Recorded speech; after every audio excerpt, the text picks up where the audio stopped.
Thank you. Hello, my name is Jorge Prendes, and I'm a software engineer at lowRISC. I will be presenting today with my colleague James. Hello, I'm also a software engineer at lowRISC. I work with Jorge. So lowRISC is a not-for-profit company based in Cambridge, UK. We develop and maintain open silicon designs and tooling, and our goal is to bring the open source software ethos into the hardware design. Some of our projects include IBEX, which is an open source RISC-V CPU core, OpenTitan, which is an open source silicon root of trust, and we contribute to the RISC-V backend of the LLVM compiler, which it was started by Alex Bradbury, who is one of the co-founders of lowRISC. So we are passionate about open source hardware, RISC-V, compilers, and obviously Rust. Yeah, basically the whole stack. So today I will be talking about our experience using Rust in RISC-V embedded devices, and we are mainly going to focus on the Rust compiler. In particular, we are using the Tock operating system, which is written in Rust. We will focus on two interesting aspects. So we will focus on two interesting aspects of this path that we chose. First, that in some cases, the Tock kernel contains dead code which is not being optimized away. So Tock has some workarounds to mitigate the impact of this dead code, but we decided to investigate this further. James here went down the rabbit hole, and this led him to an LLVM optimization path called whole program devirtualization. This optimization recently gained unstable support in the rustc compiler, and enabling this optimization in Tock ended up not only solving this dead code problem that we had in Tock, it also further improved the binary size and the runtime performance. We're also currently looking into stabilizing this feature. James here will explain you all about this in a bit. The second aspect is that while Tock is written in Rust, we currently cannot run multiple Rust applications in Tock for RISC-V architectures. This is because the Rust applications that we run cannot be relocated. We could run multiple applications at fixed locations in memory, but this is an acceptable constraint for our use case. And the problem is mainly that LLVM only support the System 5 ABI for the RISC-V architecture. This ABI requires something called a memory management unit in the CPU, which is uncommon in embedded devices. Fixing this issue touches all the layers of the stack, so from the libtock arrays, which is the equivalent for Tock of libc, all the way to the LLVM backend. I will walk you through our ongoing efforts to fix this issue. But, well, enough of spoilers. Let's begin the presentation.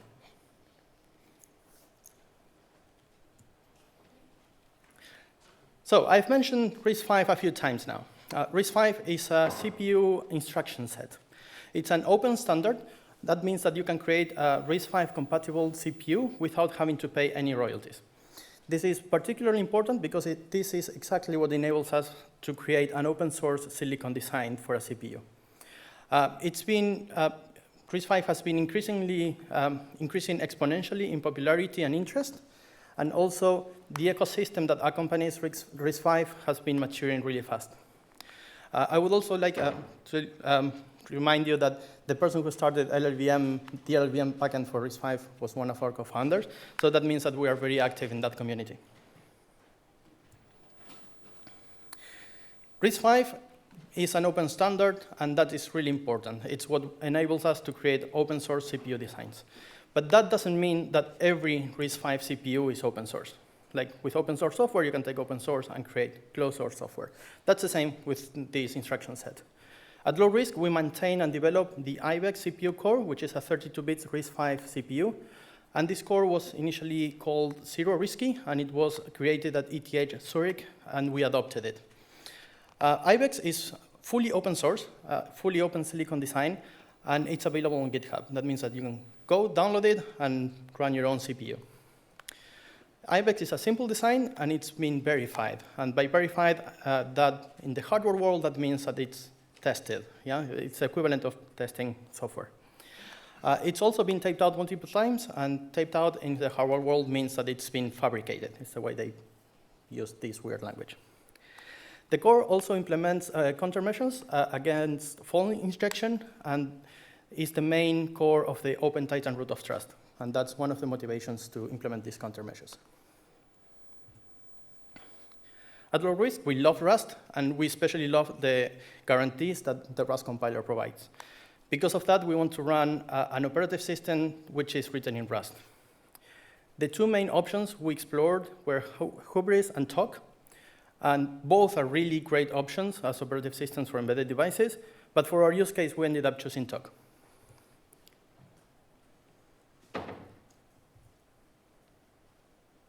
Yeah, Tock has been developed by many, many different authors, so that's an incomplete list of contributors. Tock allows us to dynamically load applications. This is one of the main reasons why we selected Tock instead of Hubris. Other than it being written in Rust, of course, that's another motivation why we chose Tock OS. What being able to run dynamically load applications means is that we can load a new application in the system without having to change the kernel. In other situations, you have to recompile the kernel with including the new applications and everything. That's not the case for Tock. Tock also provides process isolation, which means that each process doesn't need to trust the other processes that are running in the CPU at the same time. The kernel also has a nice separation between safe and unsafe code. The unsafe code is only allowed in the lower levels of the kernel, where they are providing fundamental platform primitives. Higher level drivers, which is what is called capsules in Tock, must be written using safe Rust code. It's worth noting that the amount of ROM and RAM that we have in our stack is very limited. We have 1 megabyte of ROM and 128 kilobytes of RAM in our stack. So it's very important for us to optimize code for both runtime performance and binary code size. And with that, I'm leaving you with James, who is going to be talking about how compiler optimizations to help with both of these issues. Thanks. Okay. Yeah, hi. So we're quite fortunate at lowRISC that we have expertise in every layer of this stack, so we can work on the operating system and the compiler and the backend, and we've got our core as well. So if we want to make sure that this Rust code fits on our tiny core, which, this is a typical use case with very small storage, we can do that at any of these levels. And I've been looking at how the compiler can help us fit code onto very small devices. So, these are the main constraints of a deeply embedded chip. We need really small binary size and minimal runtime overhead. So every byte that our operating system uses and every CPU cycle it runs is one that the processors can't use. So we want to keep that as small as possible. That's great with Rust because Rust gives us loads of ways of keeping these two things small. Big one is that Rust lets us do loads of work at compile time that other languages might make us do at runtime. So some big examples are the really strict type system. We can check loads of things, guarantee loads of things at compile time. Maybe we'd have to check these things dynamically in a language like C++, or maybe we'd have to do some extra checks to make sure we haven't broken anything in between different states. With a strict type system, you can avoid all of that. Of course, there's the borrow checker. We can prove that memory safety is held without having to run anything like a GC at runtime. That's way too much overhead for a deeply embedded system. We need to have memory safety, but we don't want to spend any cycles on that. There's also constant evaluation. Rust has really good support for constant evaluation. You can write really complex functions like this. Well, it's not too complex, but this is a const.fn that is going to run at compilation time. I think it's guaranteed, and we can write that in normal-looking Rust. So this example calculates whether or not something is a leap year, and all of that code isn't going to be included in your binary. It just happens once at compilation. That's great. Rust provides lots of zero-cost abstractions. Other languages have these too. You probably heard C++ has tons of them, but Rust has some pretty unique ones. This new type pattern you might have come across, where you can wrap some data in another type to keep things safe. So here we've wrapped the U64 type in grams and milliliters types to stop us from muddling them up. We don't want to specify water in terms of grams. But these types add no overhead to our actual binary. When we compile these things, these types disappear and they just turn into U64s, and that's guaranteed. Rust has a RISC has another very good feature called, well, it calls them niches. These are little pockets of data inside a type that are unused, and the Rust compiler knows that they're unused, and it can stuff other things into them. So in this example, we have an option of a reference, and Rust, the language, guarantees that these things are the same size in the binary. And it does that because Rust knows that every reference is non-null. So this string reference, it knows the underlying value, the pointer, can never be null. And that means this null value, it can use for other things, like storing the non-variant of this option. And again, this is something that the language guarantees, not the compiler. This isn't an optimization. We always get this. Of course, there are some abstractions that do have a cost, but most of the time we can optimize them away. So function calls, of course, pretty easy to optimize. If we know that if the compiler knows it's better to inline a call, it will do so. Iterators, most of the time the compiler can make these equivalent to a loop that you might write in C. So in this case, we've got a simple iteration over an array. Rust can easily turn this into just indexing through that array like you would do in C. So this iterator abstraction isn't really adding anything if we can optimize it. Rust gives us lots of safety by automatically checking bounds for us. So in this case, this check bounds thing is that's something the Rust compiler inserts for us. But in this case, actually, we know that we're always iterating within the bounds of this array because we're going from 0 to the length of this array. This bounds check is kind of wasted. We know that we're never going to go out of bounds. And Rust knows this, and a lot of the time it can elide this bound check. It can remove it. So we still get the safety. The compiler has still proven that these bounds can never be broken, but we don't have to have this check anymore. And again, these optimizations are things that happen on a case-by-case basis. We can't always get rid of these bounds checks, these function calls, but when it's feasible to do so, the compiler will be able to make smart decisions and do that. Another big abstraction is dynamic dispatch. This is something Tock does quite a lot. So this is where you can mix together things of different types and treat them the same way. So in this example on the left, we have a Boolean and a floating point number. We turn these into trait objects of dynamic to string type. So both of these things are different types underlying, but we can treat them both as just something that implements to string. And then down here, when we call to string on them, we work out what type was actually inside our values at runtime by sort of looking it up. So we store the type inside the value. And if Rust can work out what type this is at compile time, it can de-virtualize these virtual calls and instead just replace this runtime lookup with a direct call. Don't worry if this is confusing, because I'm going to talk about this a lot. This is something that Tock does a lot, so we really care about optimizing this use case. So to know what's going on, it's probably best to explain what the compiler does with these trait objects. So this is basically the same example as before. I've just moved the virtual call to a different function. So two different types wrapped in trait objects. We can pass both of them exactly the same into this function and then make a virtual call. So what the compiler is doing here is it's generating something called a V table for each of these trait objects. So this green trait object for a Boolean and this orange trait object for a floating point number. Each of them, we need to remember which type was actually inside this trait object, so we generate these V tables that point to the implementations that we're going to use. So the Boolean implementation of toString is different from the floating point one. We need to remember which one we came from when we make these trait objects. And then whenever we pass around our trait object, we also pass around this V table. So this is pseudocode, but imagine instead of passing around this A trait object, it's like we're passing around the value plus a pointer to its implementation. And then down here, when we actually use this trait object, we do a lookup to work out which implementation was actually stored with this thing. So we do a virtual lookup and work out whether it was this green V table or this orange V table that was bundled with the type. And we pick the right one and execute that code. And you can see this is kind of an indirect jump. We have to do one lookup into this V table and another lookup into the actual implementation.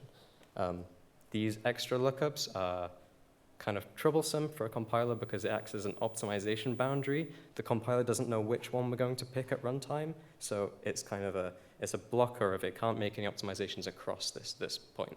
So it actually ends up being a big deal. This one indirect jump through a V table is a big deal because it blocks all sorts of other optimizations. It would be great if the compiler could see, well, in this case, we're always calling this function with the green V table, so why are we doing this lookup? We might as well just swap in the actual implementation. Now we're using a direct call, we're not having to go through vtables. This is great if the compiler can work out that it's always this green vtable, but that's not always the case. So here's an example. I'll give you a second to read it, but we've got an array here, which is mixing different underlying types, but they're all dynamic to string objects, and then we're shuffling them all together. So this is a big mixture of different underlying types, but they're all the same traits object. And then down here, when we're calling virtual functions on each of these, the compiler has no way of knowing which implementation is going to be called each time, so there's nothing it can do here. It can't do any devirtualization. It can't infer anything about what's going to be executed here. We've mixed together loads of stuff, so we actually need the dynamic dispatch here. We can't optimize. There are other cases where maybe we're only using the same underlying type every time, so it's a waste here for us to do this virtual call, because every time we do this virtual call, we're always going to get the, in this case, U32 implementation of toString. This is a great case for devirtualization. The compiler will usually notice this and swap out this virtual call for a direct call to U32. Great. This looks a bit like a convoluted example. Why would we use trait objects here if we're just going to have the same type? There's no point. And the reason is you don't always know when you do these virtual calls that you're using the same type. So, for example, maybe these are in two separate libraries. So here, it's the same code split across two libraries. We have one which makes all of these traits objects of the same type, and then another that does the virtual call.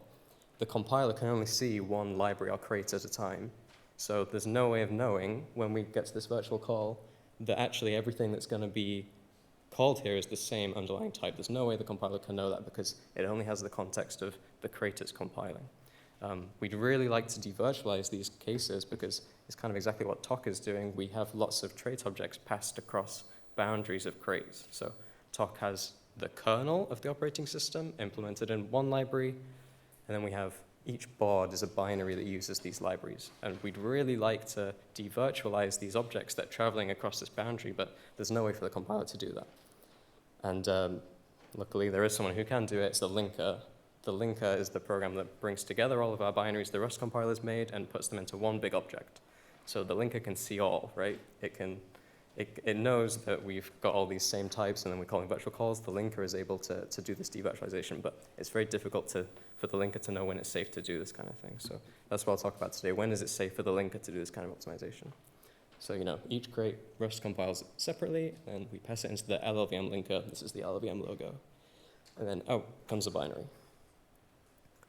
The way this works, technically, is the Rust compiler will spit out some intermediate representation that LLVM understands, and then LLVM will take all this and do its optimizations.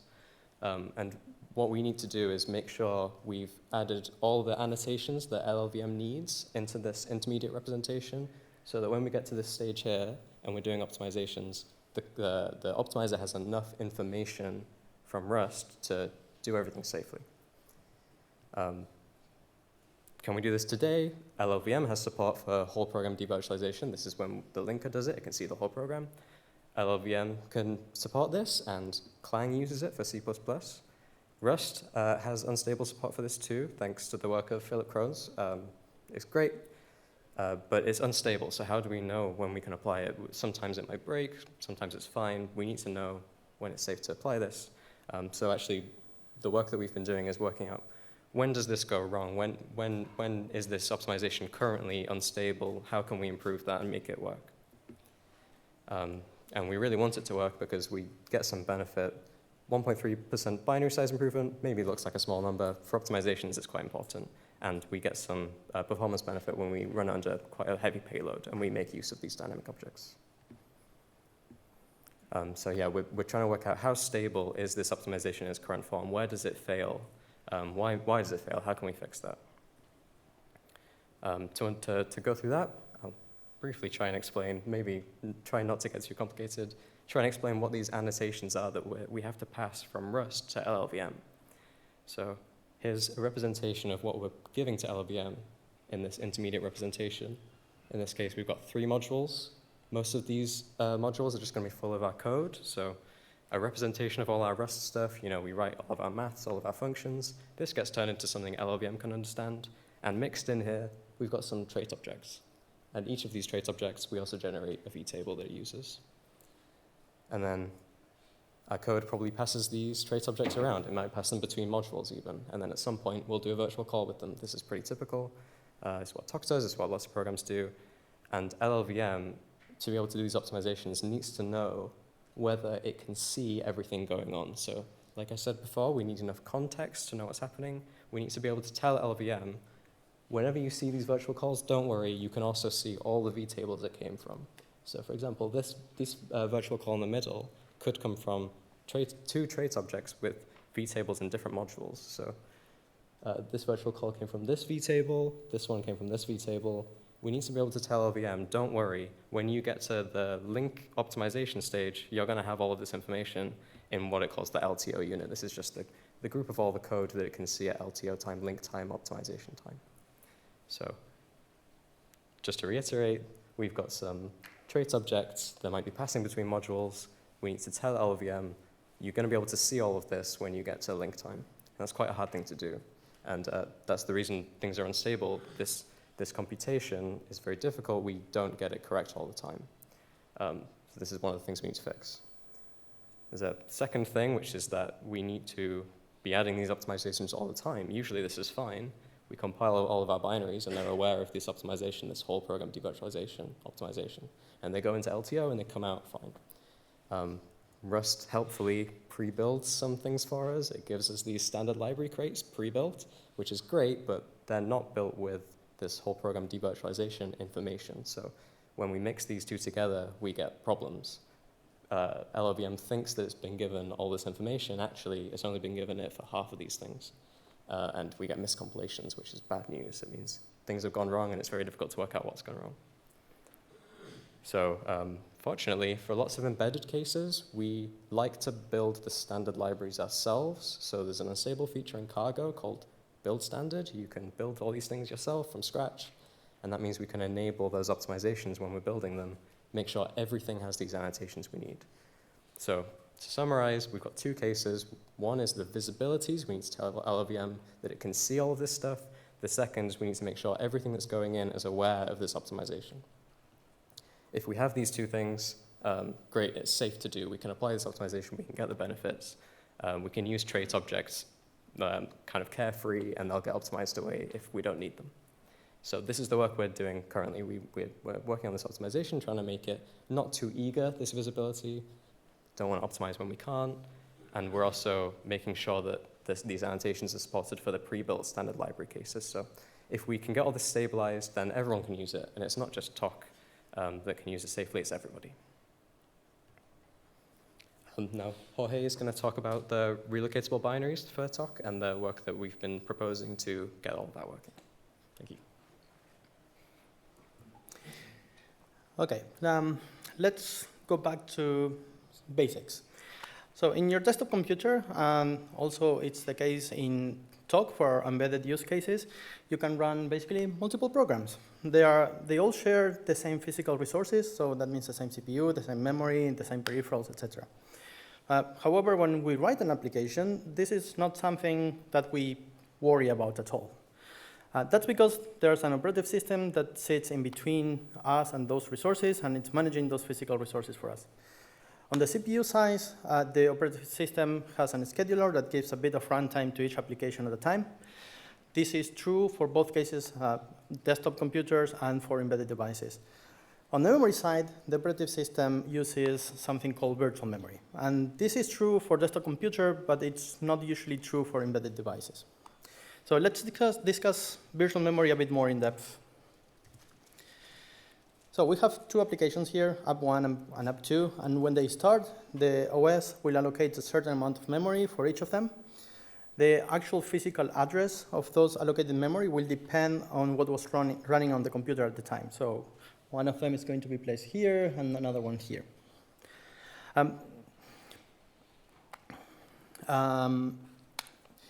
So that means that when the application wants to use the memory that it has allocated, it doesn't really know where that location is.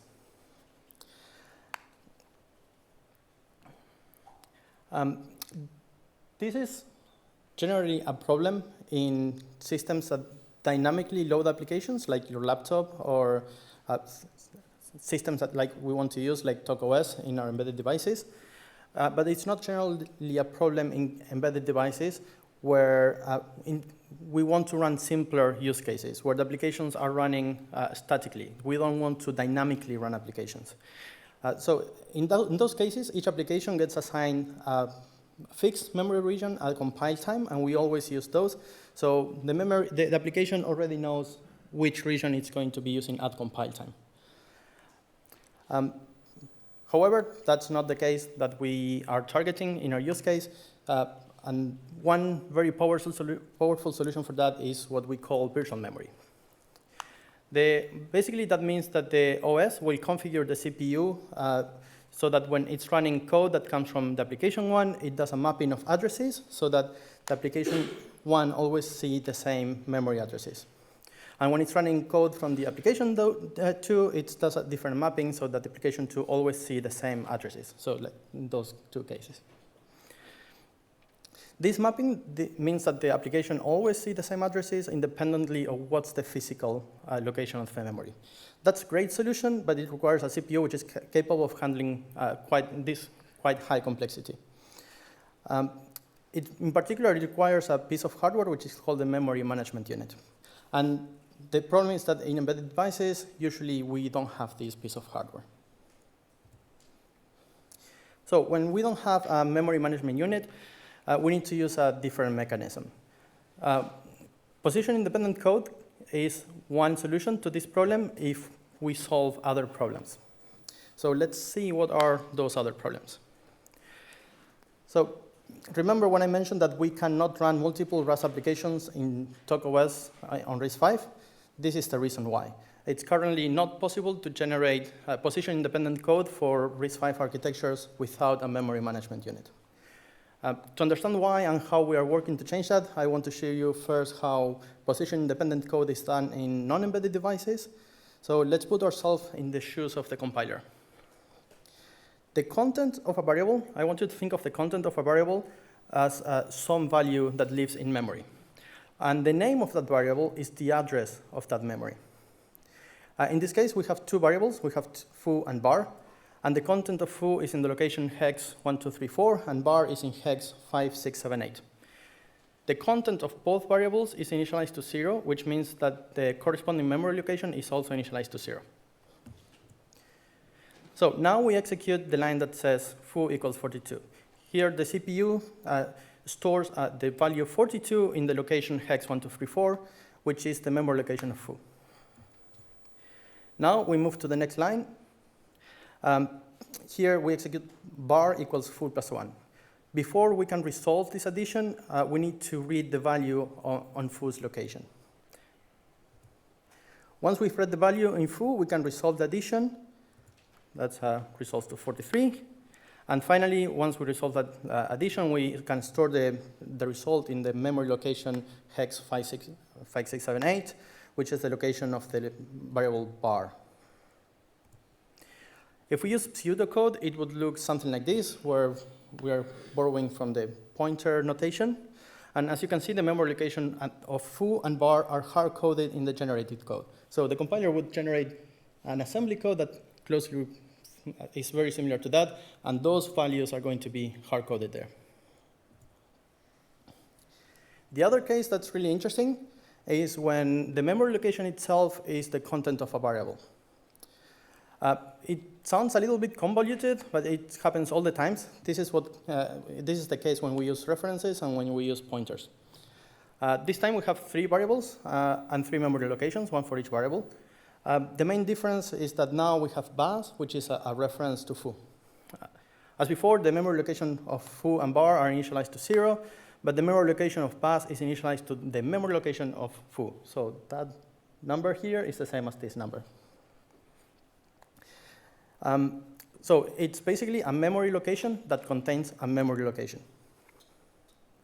As before, we execute the line that says foo equals 42, and as before, the CPU stores a 42 in hex 1234. Now, the next line, we have something more interesting than before. So we have bar equals the reference bus plus 1. To resolve this addition, the CPU needs to first read the content of hex 5678 to find out what bus is referring to. So we find out that bus refers to hex 1234, which is foo, so we need to read that location instead now. And once we finish reading the value of foo, we can resolve the addition. And once we resolve the addition, we can store that in the memory location of hex 9ABC. In pseudocode, we have something that looks kind of like this. As before, the memory location of foo and bar and now bus are hard-coded in the generated code. Unlike before, we are now doing two read operations to access the value of foo. That's what we mean using the double star here. And that's also what kind of means in normal pointer location, or pointer notation. Also, unlike before, this time the memory location of foo is also hard-coded in the program's data. So first we had like programs generated code that had hard-coded locations. Now we also have program data that has hard-coded locations. This difference is going to be relevant when we start talking about ROM and RAM. So far we've been hard-coding addresses in our code at compile time. This is a problem since we don't know the actual locations of the variables until we are in runtime and the operative system allocates memory for us. A solution to that is what we call relocations.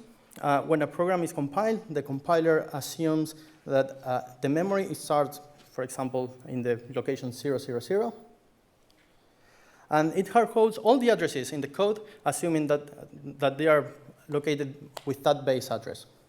Those are the red boxes here. Those are the memory addresses that are hard-coded. The difference is that this time, the compiler is also going to generate a table that contains the location of all those hard-coded addresses. So when the OS loads the program, it will allocate the memory for the program, and we got assigned a memory starting now, this time from A00. That was not what we had at compiled, and that was 000. That means that all the hard-coded values are now going to be wrong. Yeah? However, there is some code that runs before we actually call the main function in our code, and that code goes through all the tables, all the entries in the table, and updates their hard-coded addresses to match the actual locations.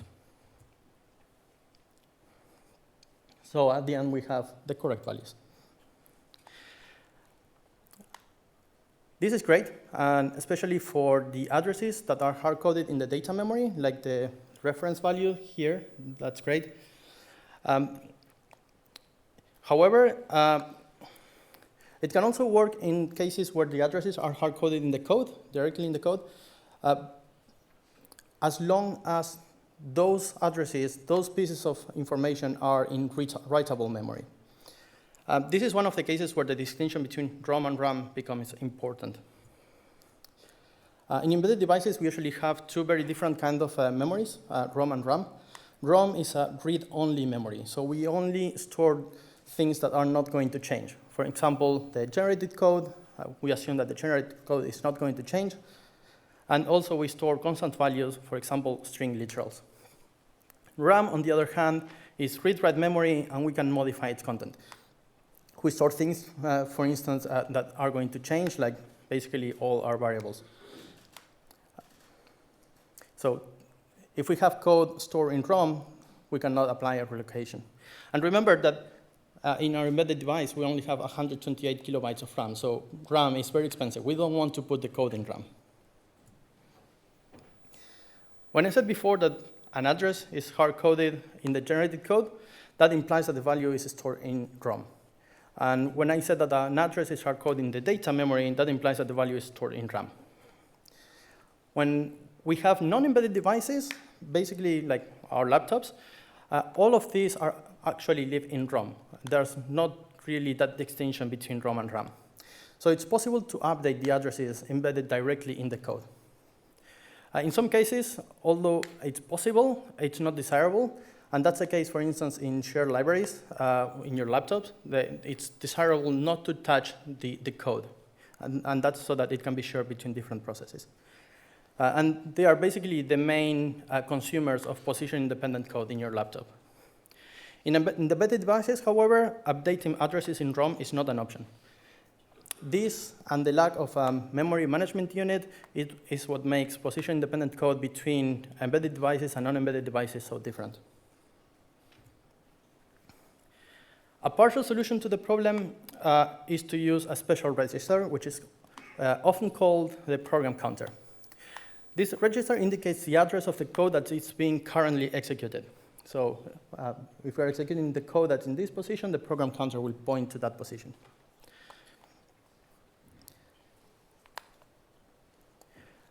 Most modern CPU architectures, including the RISC-V architecture that we are using, include instructions to address data relative to the program counter. This is what we call PC relative addressing. We can use these instructions to address data that lives in the read-only data sections.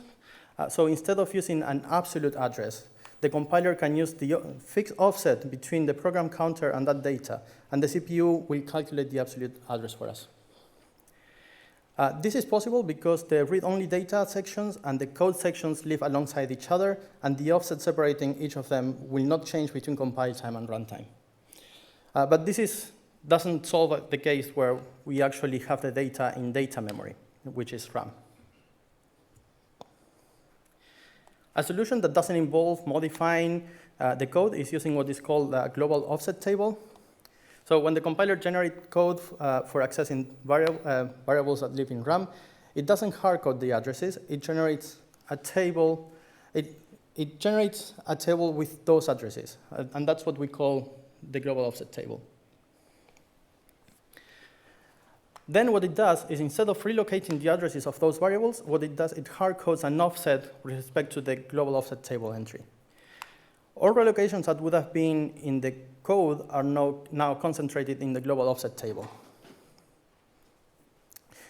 This means that our code is relocation-free, so now we no longer have the problem of having to modify the code that lives in read-only memory, and that might be, so that code can be shared between different programs, and that's the solution, for instance, that is using shared libraries in your laptops. The rest is as before. So when the app is loaded, the values of the global offset table are not yet initialized. So there's some code that goes before calling main and initialize the global offset table with the correct values at runtime of those variables. For this to work, the operative system has to make sure that the global offset table is stored in RAM. With this, the generated code stays intact, and the patches are only applied to the global offset table. We only patch addresses that are stored in RAM or in data memory. That means the GOT and values like we had like the reference before. So now you might be wondering, if the global offset table lives in RAM, how does the code know the address of the global offset table? So there are different solutions for that. In non-embedded devices, where everything is actually in RAM, the global offset table is allocated at a fixed offset from the code, and PC relative addressing can be used for that. When that's not an option, another solution is, for instance, to dedicate a register of the CPU to store the location of the global offset table. The overall approach is very flexible and is what is commonly referred as position-independent code. So when you enable the flag of position-independent code in your compiler, that's what this usually means. However, this has some downsides. First, that it generates bigger binary size due to the extra instructions that we have to basically access the global offset table. Also, it increases the binary size because we have to store the global offset table somewhere. It also increases the RAM usage because we have to store the global offset table in RAM. And RAM is a very precious resource. It also has a performance penalty because we have an extra level of indirection whenever we want to access one of the variables that are mentioned in the global offset table. Now we have to do 2 reads operations instead of 1.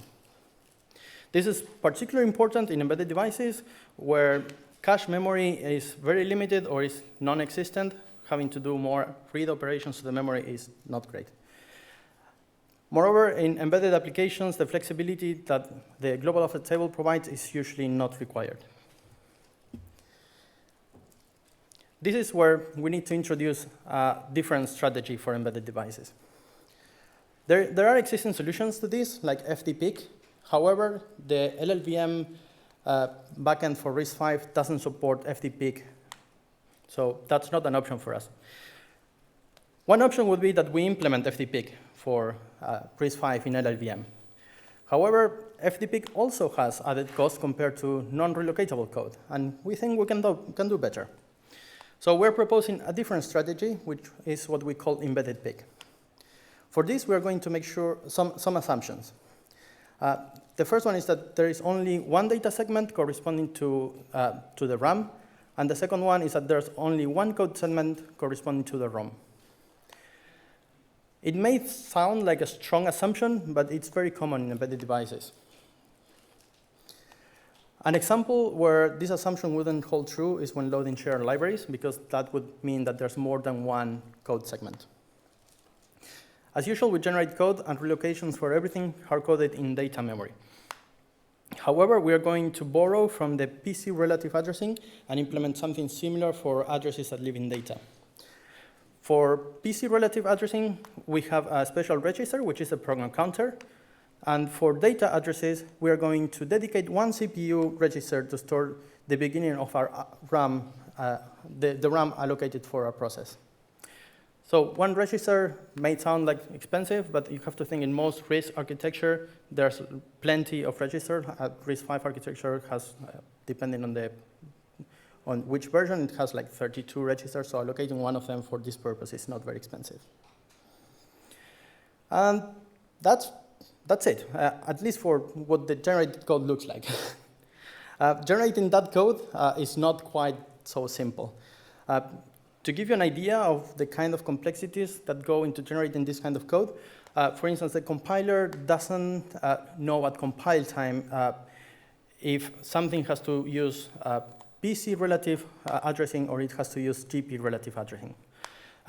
This is, again, because we may be using things from different crates, and the compiler knows that there's something in another crate, but it doesn't know if it's constant or not.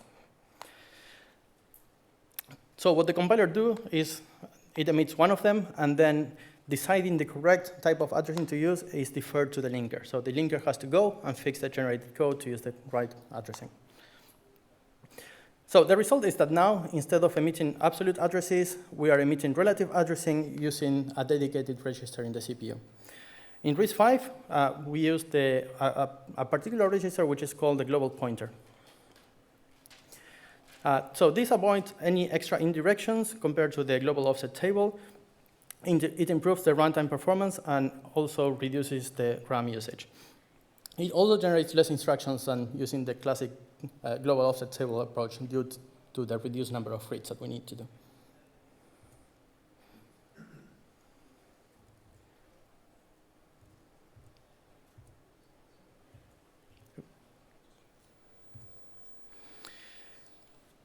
So as you can see, we are contributing to a lot of different parts of the stack. So we have an embedded PIC ABI specification and an LLVM implementation. So we have a link here to the ABI proposal, which is currently under review. Also, we have this implemented in a proof of concept version of the LLVM compiler, which we host in our GitHub repository. We also added support for the Rust compiler to be able to use these kind of relocations. We also have, this is a proof of concept based on the LLVM proof of concept. Also, we need to add support for libtock RS, which is the libc equivalent of Tock, to be able to handle this. Basically, that's the piece of code that runs before main is taken care of by this. So we have a proof of concept available. And finally, we have all of these coming together into a demo that's also available on our GitHub repository. So this work wouldn't have been possible without the help of many, many people. But in particular, we would like to thank Hudson Ayers, who made the initial work into Tock and whole program devirtualization in Rust. Philip Krohns, who did the initial whole program devirtualization support in rustc. Jonathan Van Wy, who is our main point of reference for everything that's related to Tock. Luis Marquez, who is the champion for embedded PIC in LLVM. And everyone at ETH Zurich, who basically created what was called zero-RISC and then became IBEX when we adopted it. And this is non-exhaustive, but yeah. And finally, I would like to say that all this work has been partly funded by the Open Titan project. So in summary, we are planning to run Rust on our RISC-V IBEX CPU core. And we want Rust because it scales well to embedded system. It's not only for microservices work. It's a perfect language for embedded system. But there's still room for improvement, especially in the RISC-V backend. Having relocatable Rust application on RISC-V is feasible with some work. We have an initial proof of concept of that.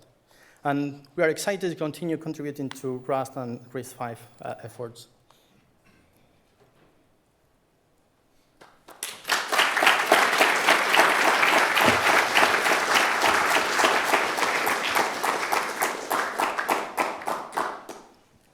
Thank you for your presentation. We have time for some questions if anyone has any. Oh, one over there. Thank you very much. Very well presented. I've got a question about link time optimization. And with compile times, usually the Rust compiler can sort of not redo work. But with LTO, it always seems to look at everything every single time. Is there a way to, is there a pathway to make it more of a, something that can be additive?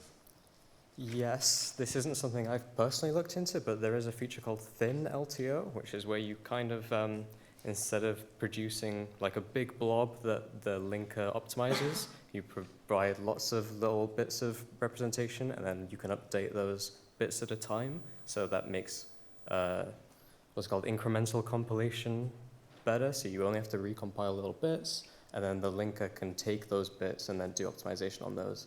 It's a little bit harder to do. It's easier to generate one big blob of IR that the LLVM linker can optimize, but thin LTO is possible. I think Rust has pretty good support for it. There's just a few things that aren't supported, so you might get fewer optimizations maybe.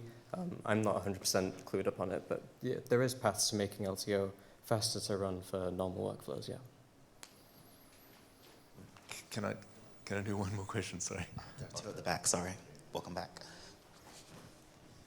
Your devirtualization, it's for the case when there is only one implementer of the trait in the crate? In the universe, I mean? Sometimes, yeah, that's an easy way for the compiler to notice when it's possible. So for example, the compiler knows it can devirtualize if you've only implemented a trait once. But there are other ways for it to detect it too. Maybe it notices that you've implemented it multiple times, but then you've only ever passed through one through a certain path. I think LLVM is able to do some smarter things, yeah. All right, and one question here. Thank you very much for the talk. I thought it was very insightful. I was wondering, you mentioned that there is some performance benefit expectations with whole program devirtualization. I was wondering if you had any metrics on those or if we could find any online, because it sounds like the ability to monomorphize such code would grant a performance benefit. Yeah, the reason I put expected benefits is because I haven't measured it. I would like to measure this.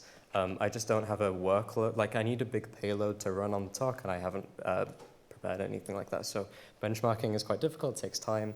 I didn't spend time on it, but yeah, it would be really nice to know exactly what kind of runtime performance benefit you get from this work, because I imagine it would be quite a lot. You unblock lots of optimizations. I imagine usually the runtime improvement is kind of proportional in some respect to the binary size improvement. You have less instructions, you have better runtime performance. Thanks. Just another question about the LLVM. So with embedded drivers, you're doing a lot of writing to registers, Yes. which is and LLVM shuffles around the code all the time, and you have to put memory barriers everywhere. Yeah. Is there a way to?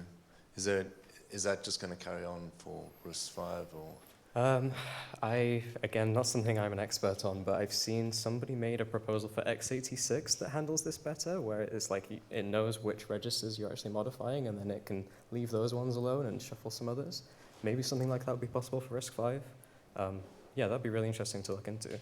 I know that Rust sometimes has more information than other languages like C and C++ do on exactly what you're doing in things like assembly or when you're modifying registers. So that would be an interesting thing to look into. Okay, we still have time for like 2 more questions. 1, 2. Okay, we'll do 3, right? Thank you for the talk. It was very insightful. I just had a question regarding whole program devirtualization. Sure. How do you actually test this? Because you were saying that it was unstable. Yeah. Is the whole process just crafting like what the expected output is and comparing it to the output of compiler? So yeah, it's quite difficult. The way I tested this stuff is by generating the IR, you can tell the compiler to save the things that it's doing each step, and you can inspect those things. So you can see, oh, it's generated this, this isn't what I expect. So a lot of the time it's manual checking things, but there are other things you can do. You can add kind of like probes. I think some people call them canaries. You add something that you kind of expect to be deleted when you get to the final binary, and you look for that thing. So I think this is a way people check for dead code elimination. You want to see if a function's been eliminated, you stick a canary in there, and then you check the final binary and see if it's been deleted. So it's kind of trial and error. I'm sure like more people who are more experts in compilers, there's some real experts in LLVM. I'm sure they would have some good tricks. And actually, if you ever want to work on compiler stuff, the rustc dev guide is excellent. It has some good tips about how to debug LLVM stuff. But there's only so much you can explain in a guide. You know, the LLVM people have been working for a long time on this stuff. So, yeah. I believe there were 2 hands over here. There was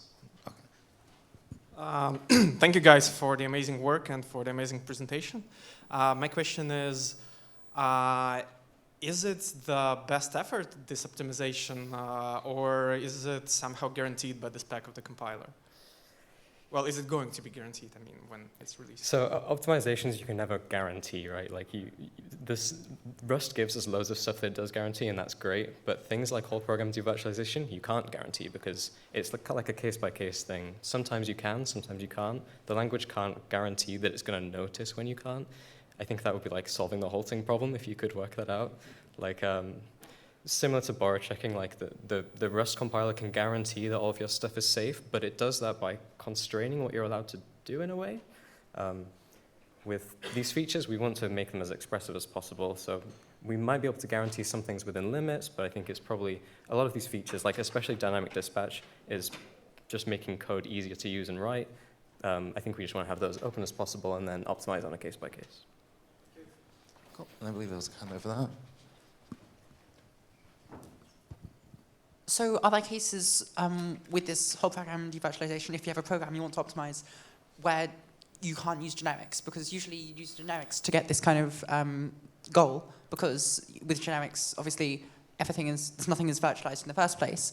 So why are generics generally not sufficient for this? So yeah, you're absolutely right. There's generics, parameterized generics, where you add little type parameters everywhere, you know, your colon T's, and you pass those around. The reason Tock doesn't use those is because it uses these things everywhere throughout the whole code base, and I think someone had a go at trying to convert Tock to using generics, and it means you're passing type parameters absolutely everywhere. And that's fine, it's doable. It's just your code's going to get messy. Sometimes you have cycles where you have one type that holds another type, and that holds a reference to that, and getting the type parameters between that is quite difficult. There's another feature for doing this, the impl traits, if you've ever come across this. I think they're called existential types, maybe. But this is a way of doing something similar to dynamic trait types, but the compiler will guarantee, actually this answers your question a bit too, impl trait will guarantee that it's devirtualized. There was no virtualization in the first place, but these impl traits, it's similar to writing din traits, but the compiler will try and work out exactly what direct call you are doing. So if we could Control F, replace all of our dins with impls, that'd be great, but there are some caveats to using impl trait that make that not possible, too complicated to explain. There's also when you're using traits for that, like when you're using generics, that means that the compiler is going to generate 2 sets of code, so you may end up with bigger binary size because you have to replicate the function twice for each type. While using dynamic dispatch, you have the cost of the V table, but that might be less than having to generate the whole function code twice. All right, cool. Thank you for your questions. That's all we have time for today. The next talk in this room is going to be at 2:15 called Moving Beyond Arc Mutex. But before you go, one final big round of applause for Jorge and James, please.